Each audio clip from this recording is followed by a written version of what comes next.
வணக்கம். தமிழ் ஃபுட் கார்னரில் வாழைக்காயோட தேங்காய் சேர்த்து வாழைக்காய் தேங்காய் கறி பண்ண போகிறோம்.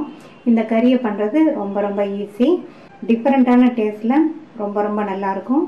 இது எல்லா வகை குழம்பு சாதத்துக்கும் வெரைட்டி ரைஸ்க்குமே சைட் டிஷ்ஷாக வச்சு சாப்பிட்றதுக்கு ரொம்ப சூப்பராக இருக்கும்.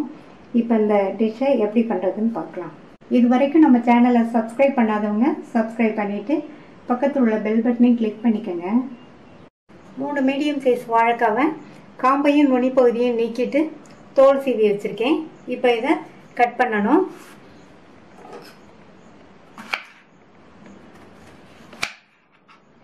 ரொம்ப சின்ன துண்டுகளாக இல்லாமல் கொஞ்சம் பெரிய சைஸ் துண்டுகளாக கட் பண்ணிக்கணும். இதே மாதிரி கட் பண்ணி தண்ணியில் போட்டுக்கலாம். இந்த சைஸ் துண்டுகளாக கட் பண்ணி தண்ணியில் போட்டு வச்சுருக்கேன். கட் பண்ண வாழைக்காய் துண்டுகளை இந்த கடாயில் சேர்த்துட்டு தாராளமாக முங்குற அளவுக்கு தண்ணி சேர்க்கணும். ஏன்னா இந்த தண்ணியை நம்ம வடிக்க போகிறோம். இது கூட 3/4 டீஸ்பூன் உப்பு சேர்த்து நல்லா கலந்து விட்டலாம். இந்த வாழைக்காய் ஃபுல்லாக வேகக்கூடாது, பாதி அளவுக்கு வேகணும். அந்த அளவுக்கு வேக வச்சுக்கலாம். வாழைக்காய் தேங்காய் கறிக்கு இந்த மிக்ஸி ஜாரில் 5 டேபிள் ஸ்பூன் தேங்காய் துருவல், 4 ஸ்லைஸ் பண்ண பெரிய பூண்டு, இதை மாதிரி ஸ்லைஸ் பண்ணி போட்டோம்னா ஈஸியாக அரைபட்டுரும். 1/2 டீஸ்பூன் சீரகம், 1/4 டீஸ்பூன் மஞ்சள் தூள், மிளகாத்தூள் 1/2 டீஸ்பூன். 1/2 டீஸ்பூன் கரெக்டாக இருக்கும். தேங்காய் நிறைய சேர்க்கறதுனால நீங்கள் உங்கள் காரத்துக்கு தகுந்தபடி சேர்த்துக்கங்க. இப்போ இதை தண்ணி எதுவும் சேர்க்காம கொரகொரப்பாக அரைச்சிக்கணும். காய் பாதி அளவுக்கு வெந்திருக்கு. இந்த அளவுக்கு வேக வச்சா போதும்.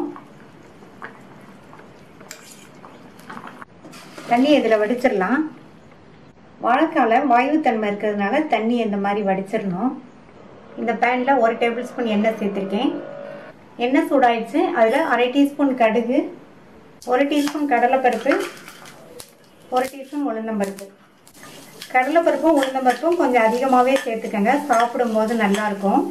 இப்போ பருப்போட கலர்லாம் ஓரளவு மாறிடுச்சு. கருவேப்பிலை சேர்த்துக்கலாம். அடுத்து வாழைக்காயை சேர்த்துக்கலாம். இது கூட 1/4 டீஸ்பூன் பெருங்காய பவுடர் நல்லா மிக்ஸ் பண்ணி வச்சுக்கணும்.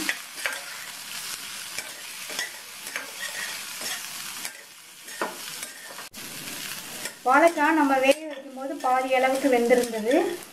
இப்போ நல்லா 2 நிமிஷம் போல் இந்த மாதிரி பரட்டி விட்டுட்டு மூடி வச்சிடலாம்.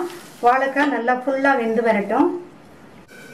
மூடி போட்டு அப்பப்போ திறந்து பார்த்து கிண்டி விட்டேன். இப்போ வாழைக்காய் ஃபுல்லாகவே வெந்துருச்சு. இது கூட நம்ம அரைச்ச தேங்காய் பூண்டு சீரக கலவையை சேர்த்துடலாம்.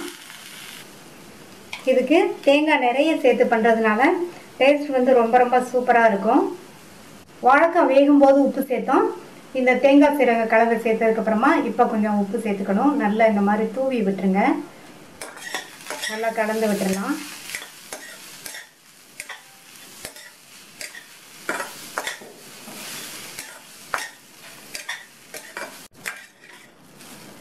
நல்லா மிக்ஸ் பண்ணி விட்டாச்சு. இனி ஸ்டவ்வை சிம்மில் வச்சுருங்க. ஒரு 4-5 நிமிஷம் அப்படியே இருக்கட்டும்.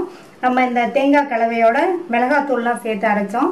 அதனுடைய பச்சை வாசனையெல்லாம் போய் இந்த காயோட நல்லா மிக்ஸ் ஆகி வரட்டும். அப்பப்போ மட்டும் திறந்து பார்த்து நல்லா கிண்டி விட்டுக்கோங்க.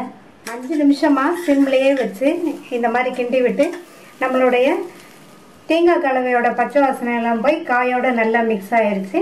சூப்பரான டேஸ்ட்டில் தேங்காய் சேர்த்த வாழைக்காய் கறி ரெடி ஆயிடுச்சு. இந்த வாழைக்காய் தேங்காய் கறி எல்லா வகை சாதத்துக்கும் சைட் டிஷ்ஷாக வச்சு சாப்பிட்றதுக்கு ரொம்ப நல்லாயிருக்கும். இது ஒரு டிஃப்ரெண்ட்டான ரெசிபி. நீங்களும் ஒரு தடவை ட்ரை பண்ணி பாருங்கள். கடைசி அதில் கொத்தமல்லி தழை தூவிடலாம். ஸ்டவ் ஆஃப் பண்ணியாச்சு.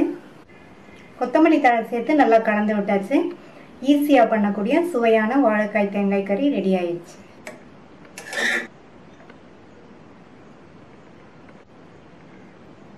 இந்த டேஸ்டான வாழைக்காய் தேங்காய் கறியை ட்ரை பண்ணி பார்த்துட்டு உங்கள் கமெண்ட்ஸை சொல்லுங்கள்.